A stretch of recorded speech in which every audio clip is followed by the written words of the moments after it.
নমস্কাৰ প্ৰিয় দৰ্শক, মই ইন্দ্ৰাণী আপোনালোক আটাইকে পুনৰ এবাৰ মোৰ পাকঘৰত স্বাগতম জনাইছোঁ। আজি মই আপোনালোকৰ সন্মুখলৈ লৈ আহিছোঁ এটা সুস্বাদু ৰেচিপি, বিটৰ ৰাইতা।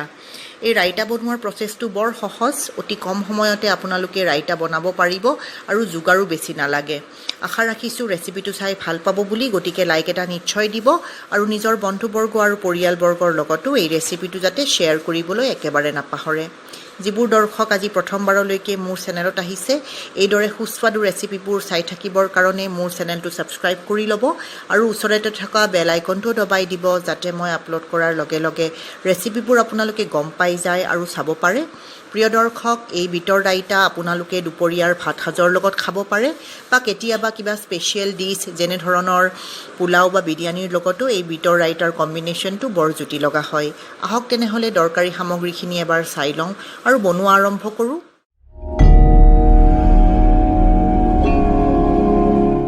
প্ৰিয় দৰ্শক, এয়া বিটৰ ৰাইতা বনাবৰ কাৰণে এটা ডাঙৰ বিট লৈছোঁ। ইয়াৰ আগবোৰ কাটি এতিয়া মই বাকলি চেলাই ৰেডি কৰি ল'ম। অতি সহজ এই ৰাইতা বনোৱা আৰু খাই বহুত বেছি ভাল লাগে। বিট শৰীৰৰ কাৰণে বহুতেই বেছি ভাল, হিমগ্ল'বিন বঢ়ায়। সৰু ল'ৰা ছোৱালীৰে পিছে এনেদৰে বিট খাবলৈ সিমান ভাল নাপায়, চেলাড যদি কৰি দিয়ে, দুখৰ কৰি কাটি দিয়ে। গতিকে আপোনালোকে যদি এইদৰে দৈৰে বনোৱা ৰাইতা সৰু ল'ৰা ছোৱালীক দিয়ে, খুজি খুজি খাব, বহুত বেছি টেষ্টি লাগে। এতিয়া বিটটো ৰেডি কৰি ল'লোঁ ধুই পেলাই, আৰু চালাড ৰুকাৰ ৰুকনিখনেৰে এইদৰে বিটটো ৰুকি ৰেডি কৰি ল'ম। অতি সহজ পদ্ধতি, বনোৱা পদ্ধতিটো একেবাৰে টান নহয়। লাষ্ট মোমেণ্টত আপোনালোকৰ ঘৰত যদি ফ্ৰিজত দৈ আছে, বিট আছে, এই দুটা বস্তুৰে আপুনি বৰ সহজে বিটৰ ৰাইতা বনাব পাৰিব। গোটেইখিনি বিট এইদৰে মই ৰেডি কৰি থৈ দিলোঁ ছাইডত। এতিয়া এটা মিক্সিং বাউলত মই এবাটি দৈ লৈছোঁ। গ্ৰামৰ হিচাপত 150 গ্ৰাম দৈ লৈছোঁ। তাতে এচামুচ চেনি যোগ কৰিছোঁ, 2 চিকুটমান নিমখ দিছোঁ। নিমখ বেছি দিয়াৰ দৰকাৰ নাই। এতিয়া এইখিনি ভালদৰে ফেটি ৰেডি কৰি ল'ম।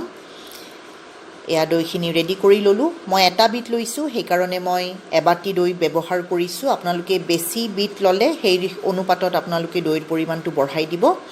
এতিয়া মই বিটখিনি ইয়াতে ঢালি দিলোঁ দৈত, আৰু কেঁচা জলকীয়া যোগ কৰিছোঁ মই। সৰু ল'ৰা ছোৱালীয়ে খালে বা আপোনালোকে যদি জ্বলা সিমান পচন্দ নকৰে, জলকীয়া নিদিলেও হৈ যায়, আৰু জ্বলা ভাল পোৱাবোৰে জলকীয়াৰ পৰিমাণটো বঢ়াই দিব। এইদৰে এইখিনি মিক্স কৰি ৰেডি কৰি থৈ দিলোঁ ছাইডত। এতিয়া ইয়াতে তড়কা দিম। এখন তড়কা পেন গৰম কৰি ল'লোঁ মই গেছত। এতিয়া ইয়াতে ৰিফাইণ্ড অইল দিছোঁ, টেবুল স্পুনেৰে এচামুচ। তড়কা দিয়াৰ সময়ত মিঠাতেল যাতে ব্যৱহাৰ নকৰে, এইটো ৰিফাইণ্ড অইলে ব্যৱহাৰ কৰিব। তেলখিনি ভালদৰে গৰম হোৱাৰ পিছত ক'লা সৰিয়হ আধা চামুচ ইয়াতে দি পেলাই ভালদৰে ফুটাই ল'লোঁ। এইখিনি ফুটিব ধৰিছে, গেছ বন্ধ কৰি দিলোঁ, আৰু এইখিনি ডাইৰেক্ট এতিয়া গৰমে গৰমে বিটৰ ৰাইতাৰ ওপৰত দি দিম। এয়া চাওক, খুব সুন্দৰ লাগে। এইদৰে তড়কা দিয়াৰ পিছত বিটৰ ৰাইতাৰ টেষ্টটো দুগুণে বাঢ়ে, খাই বৰ বঢ়িয়া লাগিব।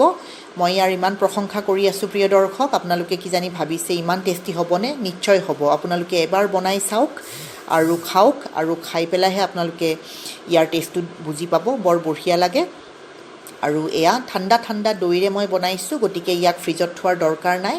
দৈ যদি আপোনালোকৰ বেছি ঠাণ্ডা হৈ নাথাকে, এইদৰে বনাই পেলাই ফ্ৰিজত থৈ দিব, আৰু 1-1.5 ঘণ্টা পিছত ঠাণ্ডা হোৱাৰ পিছত ইয়াক পৰিৱেশন কৰিব। পৰিৱেশন কৰাৰ সময়ত মই অকণমান ধনিয়া পাত ইয়াৰে ওপৰত গাৰ্নিচিঙৰ কাৰণে এইদৰে দি দিছোঁ।